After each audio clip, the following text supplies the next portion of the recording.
Identify the correct statements among the following regarding the Gaganyaan machine.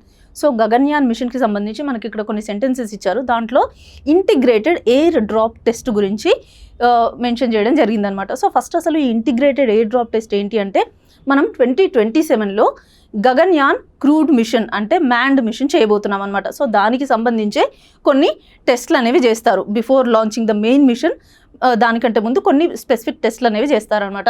దాంట్లో భాగంగానే ఈ integrated air drop test కూడా ఒక రకమైంది. సో దీంట్లో ఏం చేస్తారు అంటే, క్రూ మాడ్యూల్ని ఒక స్పెసిఫిక్ హైట్ వరకు తీసుకెళ్ళి అక్కడి నుంచి సేఫ్ ల్యాండింగ్ చేయడం జరుగుతుందన్నమాట. అంటే ఈ క్రూ మాడ్యూల్లో ఎవరైతే ఆస్ట్రోనాట్స్ వెళ్తారో వాళ్ళ సేఫ్ ల్యాండింగ్కి సంబంధించి ప్రియార్గా టెస్ట్లు అనేవి చేస్తారనమాట. సో దానికి సంబంధించింది రీసెంట్గా ఇంటిగ్రేటెడ్ ఎయిర్ డ్రాప్ టెస్ట్ 2 అనేది చేశారు. ఫస్ట్ టెస్ట్ మనకి ఆగస్టు 2025లోనే చేయడం జరిగింది. So this is the second test అనమాట. సో ఈ ఇంటిగ్రేటెడ్ ఎయిర్ డ్రాప్ టెస్ట్ ఏదైతే ఉందో అది ఎక్కడి నుంచి చేశారు అంటే, శ్రీహరికోటలో ఉన్న సతీష్ ధావన్ స్పేస్ సెంటర్ నుంచి చేశారు. సో మనకి ఈ ఆప్షన్ కరెక్టే. నెక్స్ట్ ఏంటి, ఈ క్రూ మాడ్యూల్ యొక్క వెయిట్. ఈ క్రూ మాడ్యూల్ యొక్క వెయిట్ ఎంత అంటే 5.7 turns.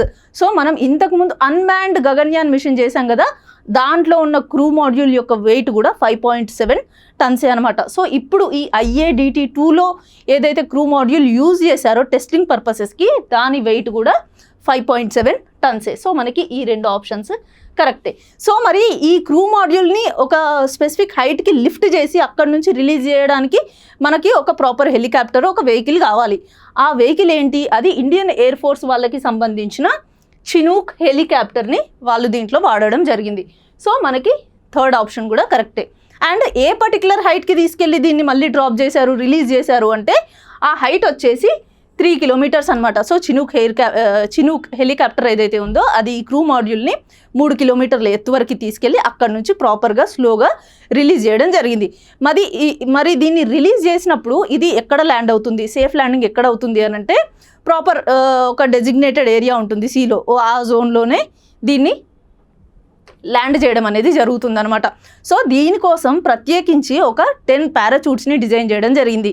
4 different types of 10 పారాచూట్స్ని design చేశారు. అంటే ఆ క్రూ మాడ్యూల్ రిలీజ్ అవుతున్నప్పుడు మెల్లిగా దాని వెలాసిటీ ఏదైతే ఉంటుందో దాన్ని రెడ్యూస్ చేసి సేఫ్ ల్యాండింగ్ చేయడానికి పారాచూట్స్ని యూజ్ చేస్తారనమాట. సో ఫ్యూచర్లో జరగబోయే మ్యాండ్ గగన్యాన్ మిషన్ ఏదైతే ఉందో దానికి సంబంధించి అందులో ఎవరైతే ఆస్ట్రోనాట్స్ పార్టిసిపేట్ చేస్తారో వాళ్ళ సేఫ్ ల్యాండింగ్కి సంబంధించి ఈ టెస్ట్ అనేది చేయడం జరిగిందనమాట.